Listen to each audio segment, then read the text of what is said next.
I'm going to be talking about gender parity in movies and representation of women as well as diversity in movies. Think about the last movie you watched. Was there a female lead? And even if there was, how many more male characters were there than female characters? I just looked this up. I don't know how many of you know of the Bechdel Test. It's a woman who wrote this years ago, and she thought, I'm just going to give a simple test to a movie. Are there two characters with names, two female characters with names? Do they speak to each other? And when they speak to each other, do they speak to each other about something other than a man? The Bechdel Test has flatlined. 50% of movies only pass this test, and that hasn't changed since the mid-90s. So we definitely have a problem here. That is such a basic test. I'm going to tell you some more stats that will make you even more angry, so just bear with me.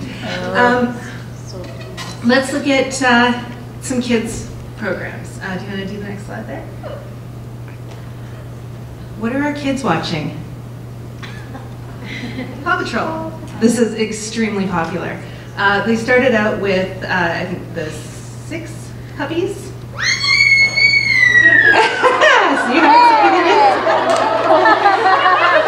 How many female puppies do we see up there? 2. There's 2. They started out with 1, and the rest were male, including the boy who leads them. They added 2 more dogs, only 1 more female.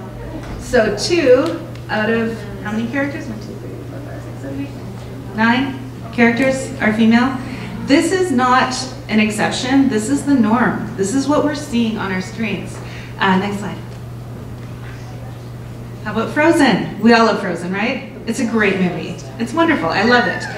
But it seems like a perfect feminist movie. The 2 leads are female. But almost every other speaking character is a male.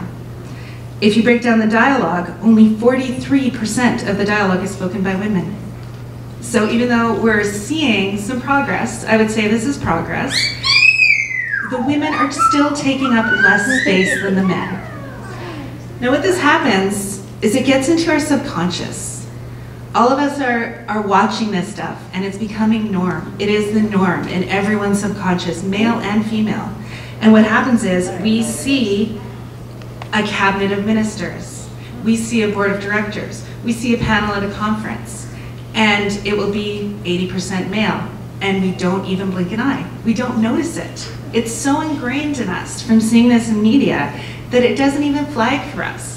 So this is why I'm ruining movies for you. Because now you're going to be watching every single movie, looking at the percentage of women, how the women are portrayed.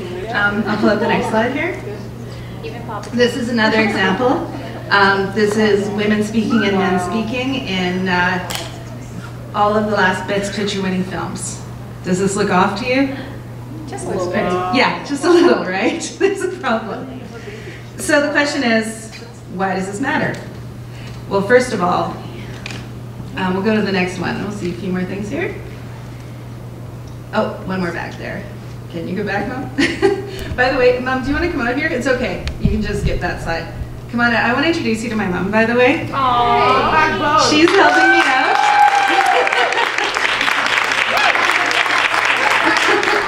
Her name is Claire Beaudoin, and she is really, we were talking about mentors, supporters. She has always told me I can do anything, and she came from a background with no formal post-secondary except for a dance program here at Grant MacEwan, actually, the first graduating dance program. But she has done everything. She was the only female auctioneer in Arkansas. She ran a used appliance store, and now she runs a very successful accounting firm with no formal accounting education. So she's pretty awesome. The slide that we skipped there just talked about the percentage of male to female characters. So right now in the top 500 films, there's 3 male characters for every female character. Male characters appear on screen and speak twice as much as female characters. And of the female characters, well over half were dressed in sexy attire or appeared at least partially nude compared to 15% of men. So we're talking about a 4-to-1 ratio of women being sexualized over men. Now the really shocking number is this has not changed since the end of World War II. This has not changed. We need to change this. Next slide. Got it? So we need one big thing. We need to see more women behind the camera. Studies have shown, sorry, I'm trying to skip to my next slide here, and it's not working. Studies have shown that the more women we have in the writing room and as directors, it increases the representation of women on screen. But of course, we don't have a lot of models out there. When you look at the winners of the Best Picture, we've only had one woman who has won, and I think maybe 2 or 3. Oh, thank you. Is it working? I can back up it. We have 2 or 3, I think, that have been nominated for Best Director at the Oscars. Right now, 5-to-1. Men outnumber women in key production roles 5-to-1 in film and television. But we can see that when you have at least one female writer, we have an increase of 50% more female characters on the screen.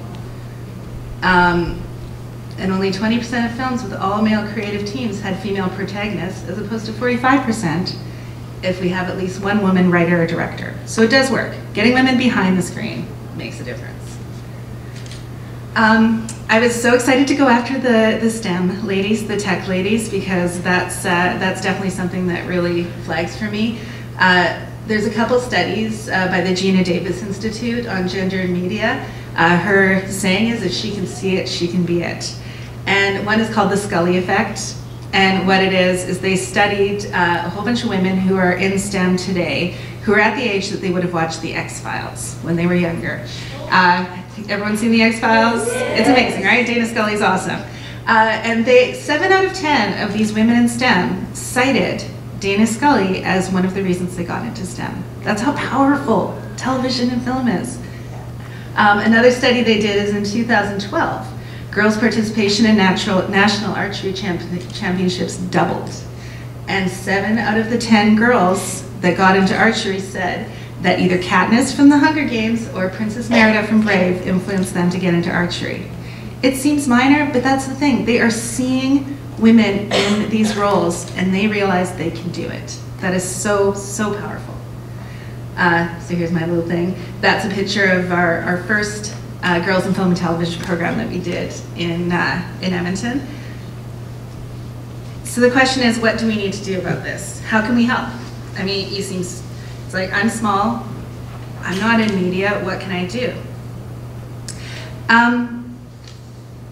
There's a couple things. First of all, like I said, I've ruined movies for you. Critique those movies. Point it out to your children as well. When you see, you know what? How many girls do you see in this movie? What are the roles they're playing? Push media to do better. When you see these kinds of representations on media, bring it out to social media. Tell people, share it with others. As we can see, it is powerful. Don Cherry just got fired because the public pushed back on something that he said. It is really powerful. We do have powerful voices, and we need to speak up about that. But also, tell your own story.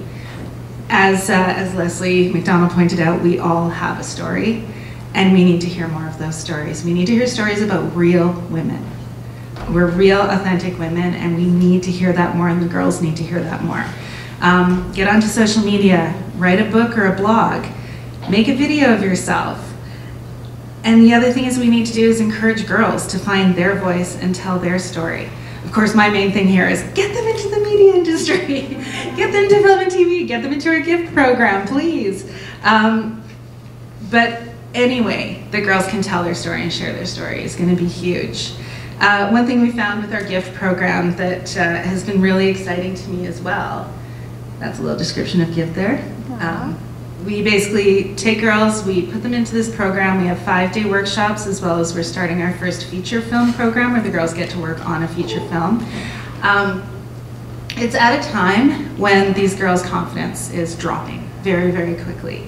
And what we found about this program is, and I think it's the same thing as STEM programs, STEM camps that you guys talked about as well, is that by mastering your technology and being able to tell your stories, the confidence in these girls skyrockets. It's absolutely mind-boggling when you see these girls. We have 5-day programs. We had one girl that came into a program we did in Lethbridge, and we did it over 2 weekends this time. So we had 2 days on the first weekend.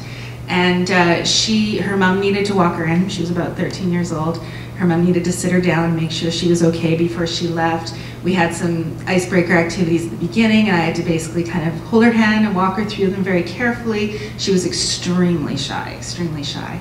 At the end of the program, her mom approached me and said, you know, after just that first weekend in the program, she noticed her daughter holding her head up higher, walking with more purpose, and speaking out loud better. And that was just like a couple days. So it's really incredible the kind of power when we empower girls to master technology and to tell their own stories. And the more girls we can get into this, the more we can get them behind the camera, and the more we can influence society and get the norm to change. We need to see women need to take up half the space on our screens for us to be able to take up half the space in the world. And it is really important that we do that. There's some pictures of our program. 2 of the girls in the top right there have actually gone on to post-secondary in the film and television industry.